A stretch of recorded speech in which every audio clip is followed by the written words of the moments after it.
if he dies, it just means that we have to be so much more careful. Okay, well, guess I'll wear this, and we will wear this. There we go. Hello and welcome back to the Ironman challenge. We're here at 5k on once again because I decided, hey, it's probably about time that we try to change our army composition just a little bit. And, of course, I am going to need to go down to Azerai territory in just a second anyway, but I thought, hey, okay, let's just stop off real quick and see if we can maybe sell some stuff. So, you can see here, silver ore is actually selling for a very nice amount indeed. I was going to head on over to Ortisia because, as we said in the previous episode, Ortisia was probably one of the best places for us to go to sell most of our goods. And, well, that doesn't only appear to be the case. It seems like it is okay to stop by at a couple of other towns and see just what kinds of prices we'd be able to get there, and 5k just happened to be one of those. So you can see here we can sell mules, sturgeon trotters, and indeed step horses for a decent amount, but I'm not really going to be doing anything with them. I am going to be selling quite a bit of our harnesses here as well, because I don't see the point in actually keeping harnesses. And, well, what we've also gotten is 2 additional members of our party. So you can see here we have James the Golden once again. We're going to be creating a caravan out of him in just a second. And we also have this guy. Now you may think, oh, who's this? Well, this is actually our brother. He is the elder brother of Barney, and he went in search of the family's 2 youngest siblings, and space full stop. Well, yes, apparently his story is yet to be written, at least the finale, but yes, we kind of know what happened to him, and we indeed rescued our brother, our other brother, and our sister as well. So, here's the thing. If I do get knocked out, or my HP reaches 0 for any reason whatsoever, I will download the developer console. I'm not entirely sure if we can even activate the developer console as it is anyway.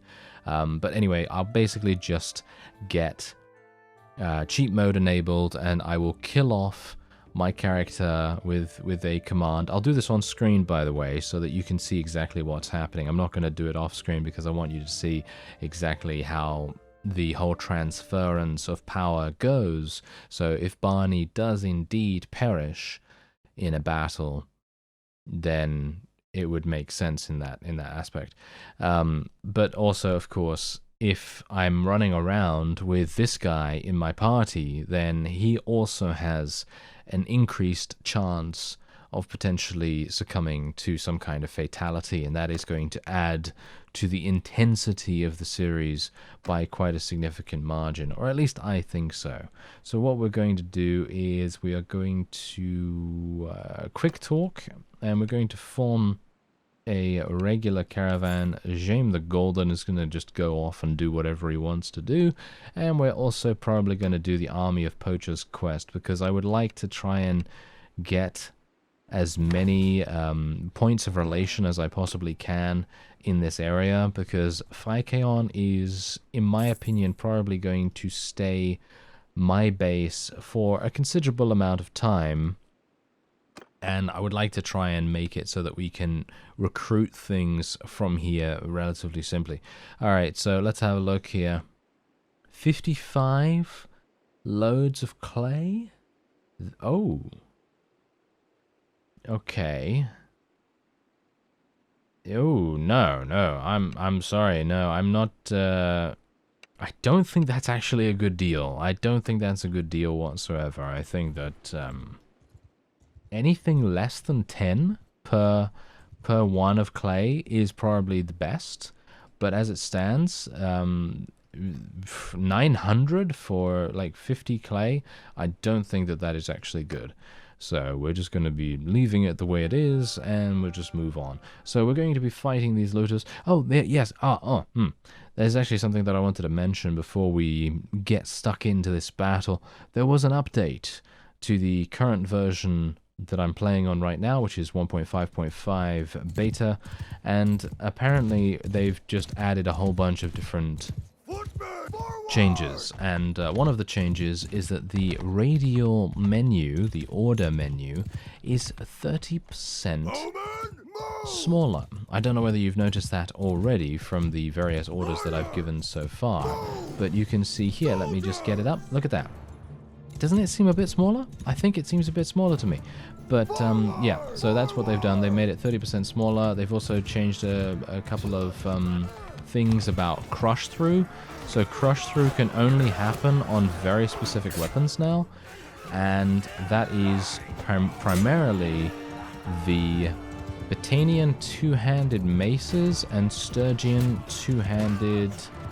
let me see if I can remember. Two-handed hammers, I think?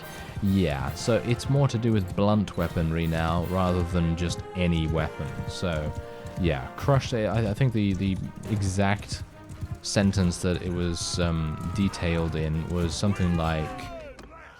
Crush through is only possible with these weapons, and both weapons' swing speed and damage has been adjusted, or something along those lines. And that's pretty interesting to me, because I thought to myself, oh yeah, you know, crush through, you know, that's usually that's usually quite a strong trait, and that's exactly what they're doing. They're trying to limit the amount of crush through that a player is going to encounter in their time in the game, because otherwise every single person will be able to crush through, and I think that's a little bit too common for such an important trait, which is on the one hand quite sad, because I think that crush through is probably one of my favorite traits ever, because I think it is a super fun thing to play with.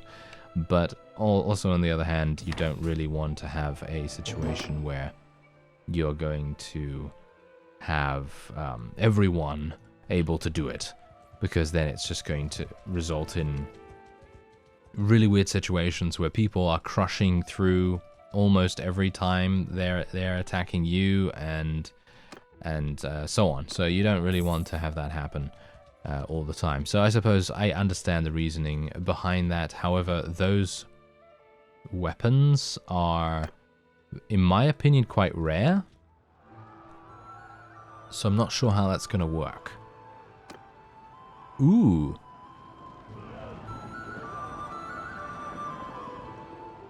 Okay, they actually entered into a real battle here. Usually you're able to talk to these people and you can kind of warn them off. You can basically say, hey, you know what? This is not worth it for you. This is not worth it for you. You should probably make your way somewhere else, and so on and so forth. And not this time. Not this time. That's interesting. Okay, so otherwise, what other changes do we have here? Fixed an issue that caused the player's brother to not show up in the inventory screen. Yeah, I just brought it up, and I'm looking at it right now, so we can actually see exactly what's happening here. Okay, so my archers can probably go around about here. That would probably be a good idea. Let me get my spear out, try and do some damage with my spear. Yeah, there we go. Oh, yeah, that was nice. Ooh, we're getting some nice damage, even though I'm not particularly good at using the overhead attack of a spear while on horseback. So that's rather nice. Ooh, that was good. Nice. That was also nice. Woohoo. Okay. Very swift. Nice victory right there.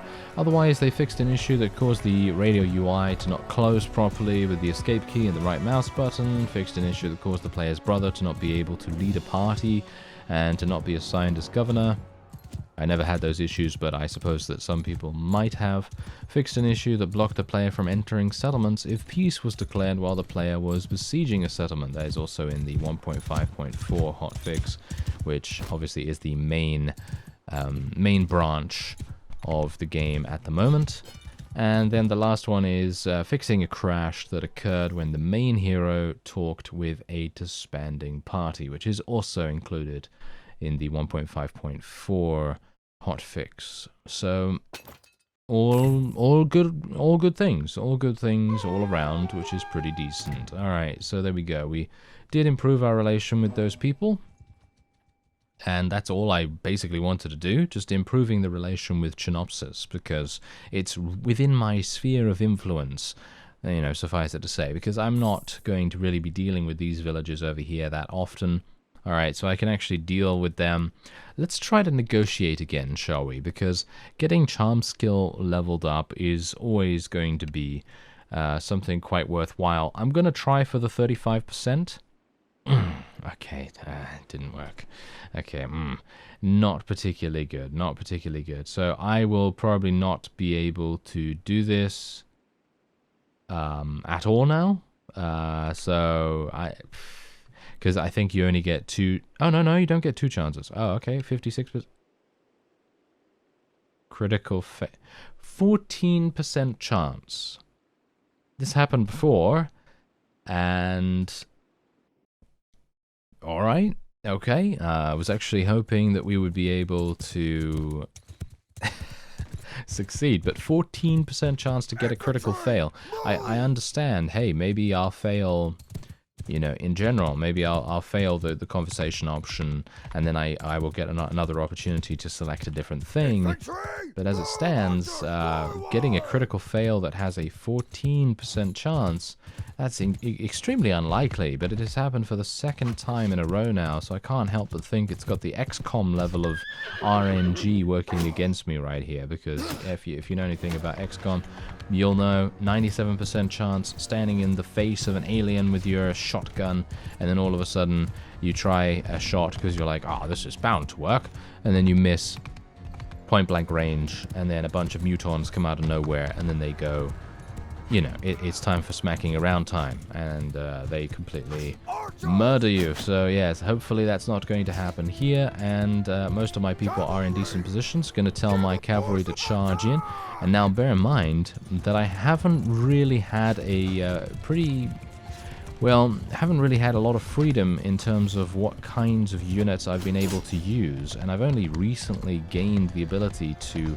use a significant number of cavalry, because beforehand I had, I think, 1 cavalry unit, so obviously I'm not really going to be able to utilize them that much, but thankfully I now have the ability to do so. And I've got to be a bit careful here, because again, I'm at half HP. It could very well happen that I'm going to get murdered, but thankfully that is indeed a victory for us. And 2.7 renown, not too bad. Okay, so in the previous episode, I did increase my clan tier level, so we now have the ability to build another workshop. And well, which city do you think is a good place for this? It's not really a question I'm actually asking, but in general, if you have any information that you think will be useful to me, then by all means, I am more than happy to listen, or shall we say, to read your responses. And we're going to go over to Lycaron right about now, because I think that they actually sell some stuff for a very decent price. As you can see, they actually do sell a number of horses for a decent price, and it might make sense for me to go for something like this. I'm thinking we'll probably buy some of these. Just got to be careful about the herd thing, and I'd like to get more sumpter horses and so on, but now here's the problem with this. They're not that cheap, you see. These are about double the price that I'd like to pay, but I am swimming in quite a lot of money at the moment, so I personally don't think it's that bad for me to spend a little bit of extra cash here. Okay, there we go. I'm going to have to get rid of some of these. Herds, yeah, herd is still kind of affecting us a little bit. Okay, that's probably the least we're going to get, and we are running around with 4,600 in carry capacity, which is, in my opinion, okay. It's not amazing, but it's okay. And now I just wonder, do I have any trade rumors for Epicrotia? Because that is actually where I wanted to go. But you could see here I can buy clay for 12 per 1, and as you know, they wanted to sell me 50 clay for 890. Now, as far as I'm aware, if I were to buy 10 of these, that's 120, right? So generally 50 would then be something, oh god, maths. Yeah, no, don't even, okay, don't even get me started on that. But in my opinion, that's a lot less buying from here than it would be to buy 50 and then have it be almost 900 gold. So yeah, hopefully that is correct. If it's not, then it's embarrassing for me and no one else. So I don't really mind, to be honest. It is just a game after all, so in general, I don't really mind if I make a little bit less money here and there. I'm going to buy some pottery, though, and I will buy some clay, just in case Epicrotia actually has a decent market for it, and we can escort a merchant caravan here. Okay, so now here's the thing. We have had some pretty interesting interactions with these kinds of quests, and I think it would be quite fun. Okay, so wait a minute. I can't form a caravan with my brother? Apparently I can't do that. Interesting. Okay, 838 per day. Okay, where do you have to go, sir? You're traveling to Phykeon. Oh, well, that's actually hilarious. Okay, so apparently I cannot make a caravan from my brother here. And you can see here that both of these, brother and sister, are not playable at the moment. So it might very well be a mistake for me to take my brother with me. But in my opinion, this adds just that much more jeopardy to the whole series. Just in general, because it's just going to provide an additional source of stress for me specifically. And obviously we're going to have to really take note of what is happening with him, because if he does die in previous series that I've done, which is most notably the Stygian Viking series, when people have died that I know, like companions or husbands, because I was playing as a female character, or, you know, random companions here and there, then it doesn't really matter, you know what I mean? It doesn't actually make any difference whatsoever, because I didn't have the Ironman challenge to really worry about. And now I do. So if I do get into a situation where my only scapegoat, or shall we say my only fallback plan is killed, in other words my brother at the moment, then I am going to be in very hot water indeed, and I will have to be very, very careful from then on. And that's exactly the reason why I'm taking him out here, because if he dies, it just means that we have to be so much more careful, and it adds more of a sudden death kind of feeling to the whole experience, which I very much appreciate. I think that's cool. I think that's very, very nice. So let's see what we can do here. I'm going to tell my cavalry to actually follow me this time around, and we're going to just be putting our archers round about here, and the infantry can go around about there or something along those lines. I think generally I'm going to be absolutely fine here, but I want to be very cautious. Oh, nice. My polearm skill is, well, shall we say, my polearm is not as fast as I anticipated, and, well, I'm going to have some issues, but I'm going to tell my cavalry and my horse archers to charge in here, try and interrupt them as much as they possibly can be. Ah, there we go, nice damage. I've got to be very careful. Oh, he was killed by my horse. Fantastic. Well, technically he wasn't killed, he was just knocked out, but still. Personally, I feel like if you're killed by a, I don't know how heavy horses are, but 500 pounds or something like that, I actually have no idea. But, you know, if you're hit by a moving object that is extremely heavy, in the form of a horse that is indeed armored as well, surely you're going to suffer some pretty grievous wounds, and maybe even fatal wounds at that. So it's a bit funny to me how they always get themselves knocked out, quote unquote. But anyway, let's just take a number of other things here. I've got to be a bit careful about my herd bonus as well. That's something that happened in the previous episode too, when we got into a rather sticky situation. So let me see here. Okay, so these guys, can this level up into this this noble unit? I'm actually wondering whether I can do that, because I think these are bandits. or they could be the lowest tier of noble unit, because as mentioned in previous series, I don't have a huge amount of experience with Aserai nobles at all, in fact. So that's going to be kind of interesting to find out. Ah, there we go. That's actually quite nice. We did utilize the horses to level up some of our Bedouin rovers. So that's actually pretty cool. And the raiders, they can become Crusade. That might be quite fun to go for. So let's do something like that. Poachers, what do they become? Nothing. Okay, good to know. And the looters, as far as I'm aware, they cannot level up. So I will just be leaving them the way they are. And how is my herd bonus? Okay, it's at minus 0.37, which is okay. I think that's alright at the moment. So you can see here that my daily gold change is going to be absolutely insane now. We're going to be getting a lot of it, which is rather nice. Okay, so let's be a bit careful here. No, no, no, no. Get out of here, mountain bandits. You're not going to be preying upon my caravan. Thank you. And there's Temion. I'm actually quite happy that we haven't really aligned ourselves with any faction just yet.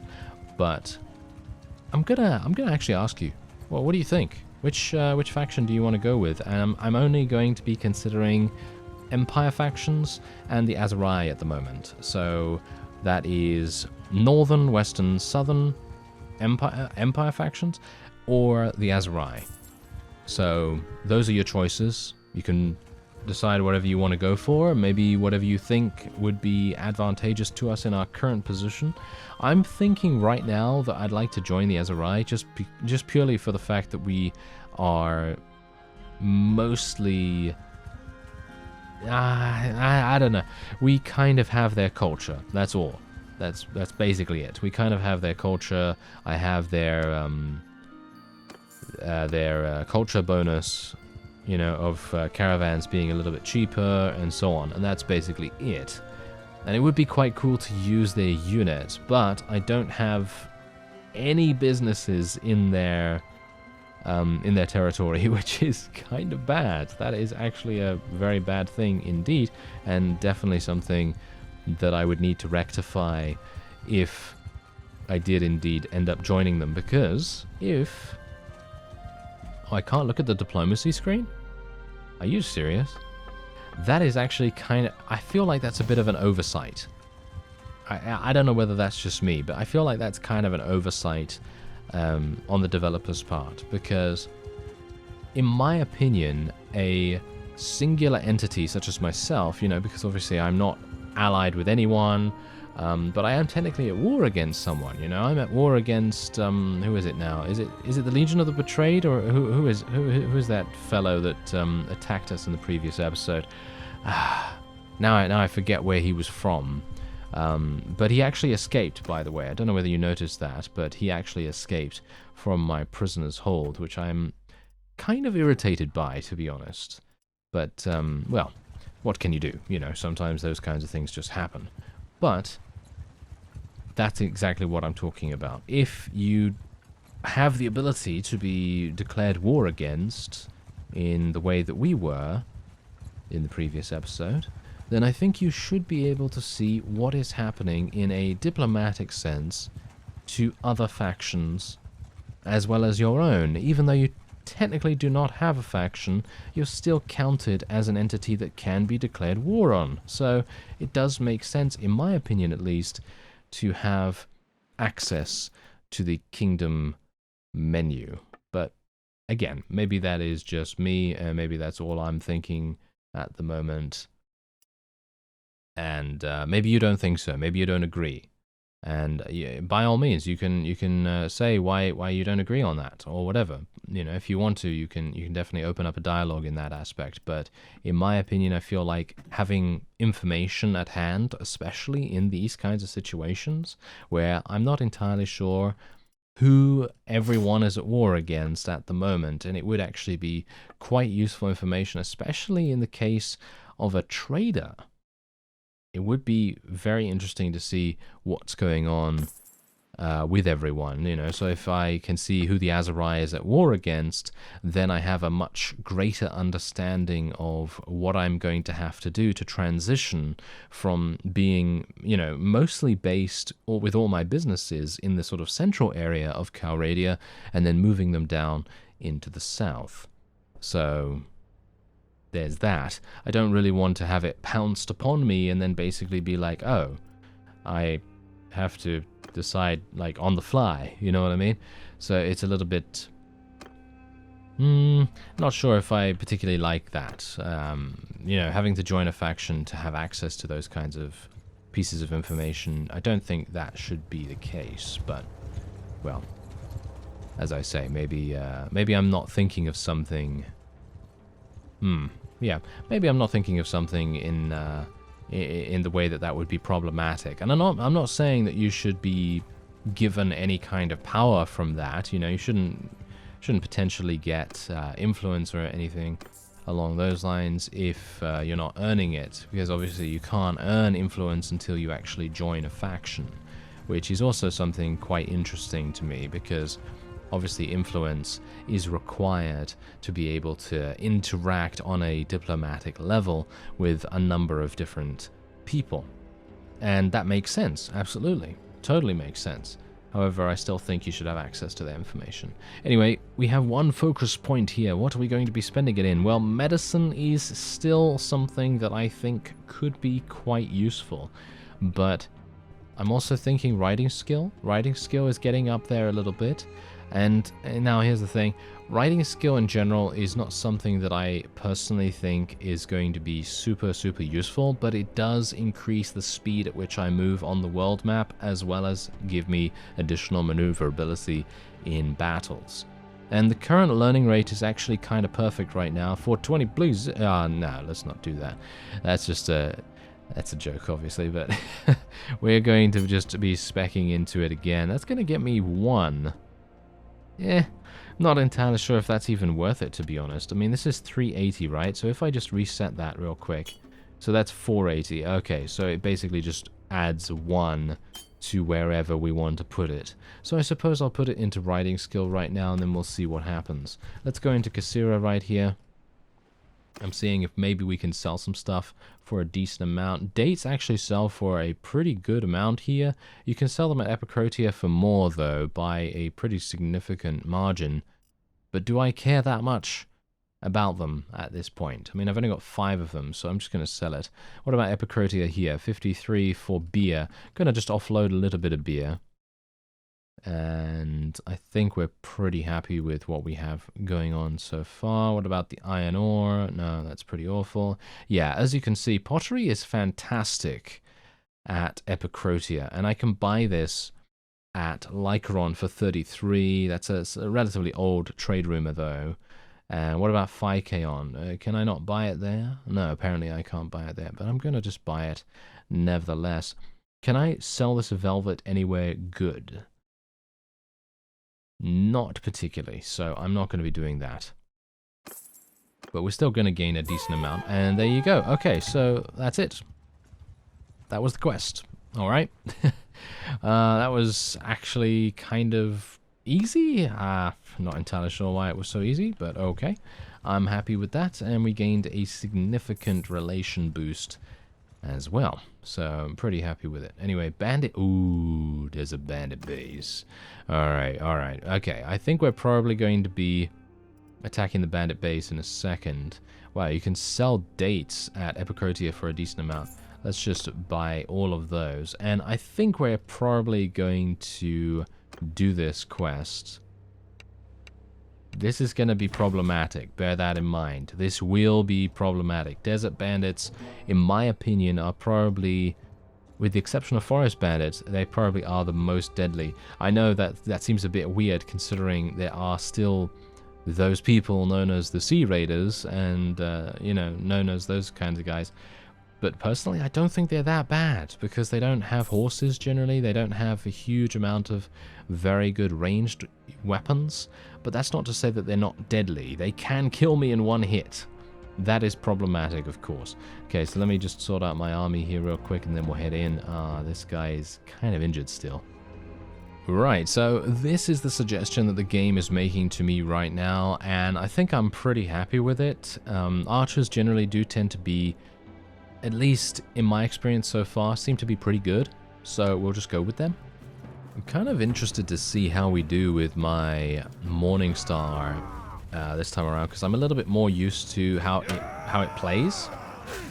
Oh, are you serious? Did I not hit that guy at all? Get it. Oh, 70 damage?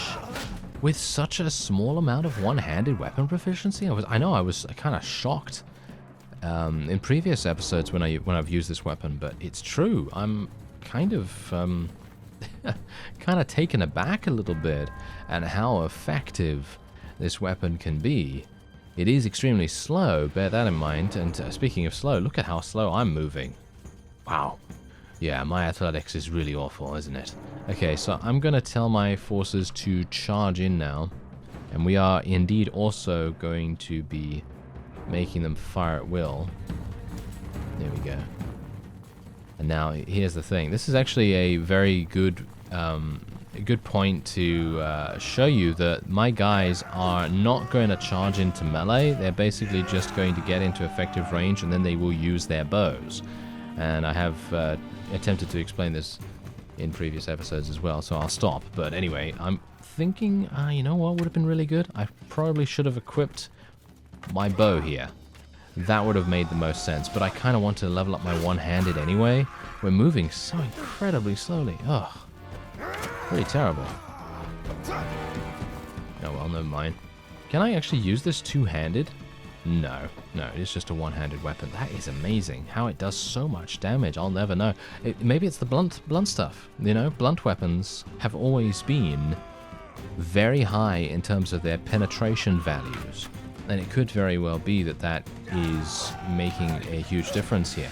However, these guys, as far as I can tell, are not really wearing such significant armor that you would need a weapon with high penetration. So it's a bit strange to me. A bit strange, because usually, I don't know whether they have the same kind of weapon type calculations, I guess you could call them, that they used to have in Warband, but, well, basically how it used to go was, blunt weapons have high penetration but somewhat low damage, piercing weapons have high penetration and slightly sort of, well, shall we say they have medium to high penetration, and then they have medium to high, or shall we say low to medium damage. Maybe? I'm actually not sure about that. Yeah, I think so. And then slashing weapons had the lowest of all the penetration values, but they had the highest base damage. So slashing weapons or cutting weapons would be very, very good when you are dealing with lightly armored units. So not these guys, because you can see here these guys are actually wearing chainmail, so I'd probably recommend a piercing weapon or indeed a blunt weapon against chainmail wearers. But against someone like the regular desert bandits out on the field, you could probably get away with a cutting weapon relatively simply, because they're not going to really have significant armor on whatsoever. You're going to pretty easily be able to beat them just with a regular cutting weapon, because they don't have anything super protective. But there you go, we actually did end up completing the quest with no damage taken, if you can believe it. I certainly can't. Okay, so these nomads will become these fellows over here. I don't think I'm going to be able to level them up, but I will take them nevertheless, just in case I am actually able to. And I'll take the Desert Bandit boss as well, just in case we also come across one of those wonderful quests where they require some prisoners, and then we'll make the most of it. Okay, so... Oh. I just left without taking the loot. Well, that's a mistake and a half, isn't it? Ah, well, never mind. That, I actually did not mean to do that. I actually thought to myself, I was thinking something, and that something took my mind so completely off what I wanted to do that I completely forgot about taking the loot. Oh, well, never mind. The loot was about maybe like 1,500 to sell, maybe 2,000. It's not that bad. It's not that bad not that bad a loss, in my opinion. But, yeah, I actually wanted to do this. I wanted to go to my inventory and I wanted to see what my brother is indeed wearing. Because, of course, we would like to have him have the best possible gear that he can possibly have. And, unfortunately, now I don't have any armor to give him because, of course, I didn't loot it. So that's fantastic, yeah. Very good. Okay, so I can give him... Ooh, he can actually use a steppe warhorse? I'm really surprised about that. So he's got some good riding skill. All right. So I'm happy to see that. So what I'm going to do is I will go to the nearby town and I will buy some stuff for him. Let's kit out our brother, shall we? Let's try and make sure that he survives because he is technically our backup plan. So if he gets killed... that's just going to mean even worse things for us in the future. Okay, escorting a merchant caravan. Well, I'm not going to do that right now, of course, because I'd like to buy some armor. Let's see if we can buy something relatively good. Wow. This is actually a much better cloak than what I'm wearing, so it might make sense for me to go for it. Alright. Okay, so... let's see now. So that's generally that is actually pretty good. That gives you 47 effective protection, and it is lighter. It might make sense for me to actually buy this, and then just give him my old stuff, if you know what I mean. It might make sense for me to do that, because then in general I am saving some money. I'm also getting a small upgrade for myself too, because if you take a look at my current armor, you can see I do lose some armor, of course, but I gain 1 leg armor and I gain some significant body armor as well. So generally I had 46. Yes, I had 46, and this is 47. So it is an extremely minor upgrade, but I think I'm gonna do it. We need to buy him a helmet as well, so let's buy him an Emir's helmet. And we need to buy him some gloves. Oh, whew, what? They literally have nothing? I'm actually kind of surprised about that. Okay, well, guess I'll wear this. And we will wear this. There we go. And then we are going to be giving this to him. There we are. Oh yeah, now he's looking good. Now he's looking so much better than he was before. There we go, sir. Very nice indeed. Okay, so let's see about a harness for you as well. You probably want to get something relatively nice for you, don't you? Okay, so let's see. Do we need to get any more horses? Yeah, it might make sense for us to do that. So let's get a couple more of these. No, herd bonus is now starting to kick in, which we do not want. So let's just get a couple of these. Can we get some more? Yeah. Yeah, that's looking pretty good. That's looking pretty good. Yeah, still fine. Still fine. Let's get another 5. Now herd bonus is starting to come in, so I'm pretty happy with it, how it is right now. And what is his current harness? His current harness is giving him 10. Okay, I think it's pretty much fine. I don't think I really need to get him anything, but this is relatively cheap, so might as well, right? Okay, so I'm going to be spending 36,000 right here. I think that is actually quite expensive, to be honest. Let's buy some grain while I'm here. We could technically sell the clay here, but I could sell the... yeah, actually, let's do that.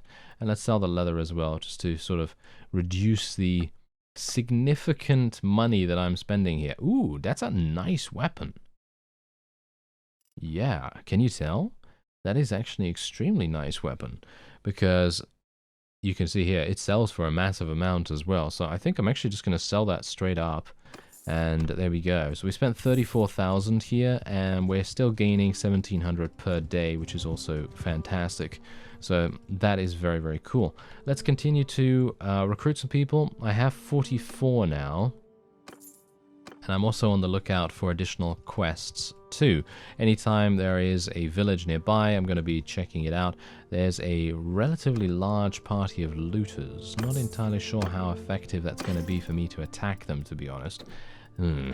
It's a little bit Little bit worrying. Gonna move this guy to the top because otherwise it's gonna be a case of I'm not putting him in harm's way as much as I potentially should in this case, because let's face it, I'm not trying to get him killed, but I'm trying to play the game relatively realistically in the way that we are going to require our hero units to be at the front of the battle alongside us. You know, they're going to be standing shoulder to shoulder, trying to survive in this harsh world.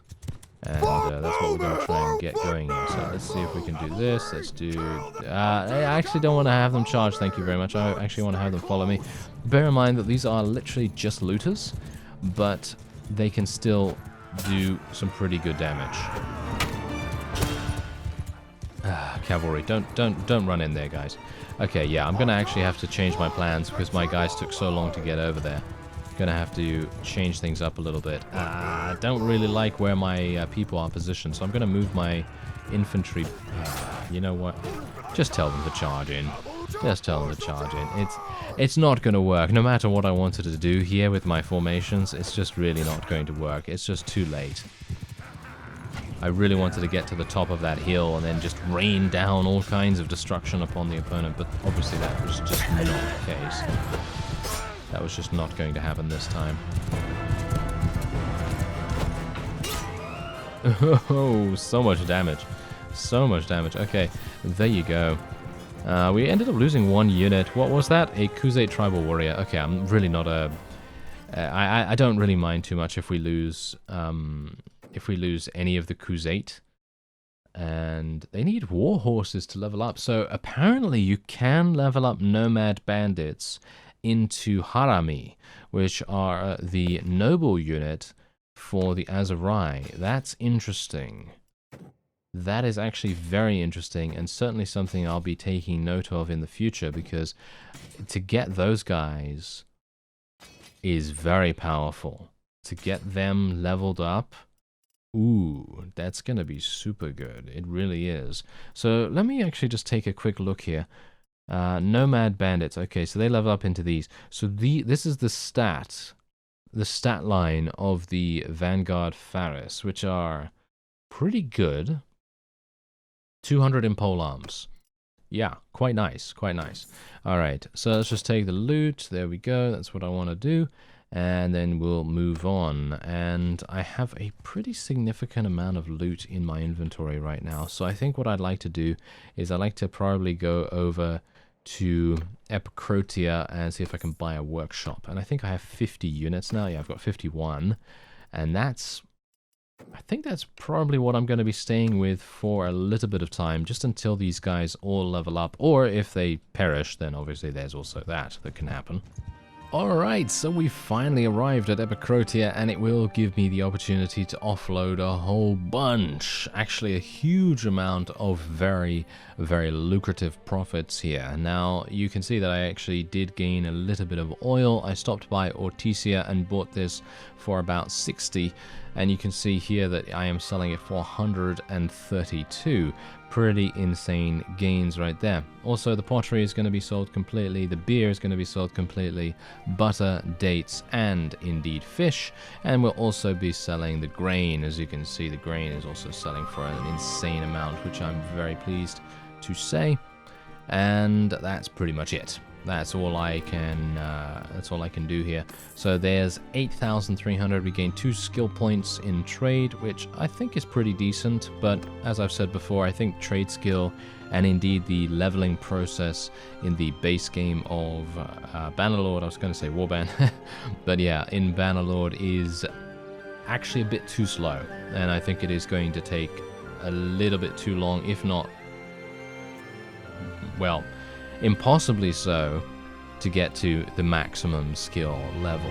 So obviously that's just my sort of perspective at the moment, but who knows, maybe it can change dependent on what is happening. But I'm currently maxed out in terms of the amount of focus points that I have in trade at the moment, and I am still not gaining a huge amount, unfortunately. So anyway, we're going to be buying this. There we go. 15,000.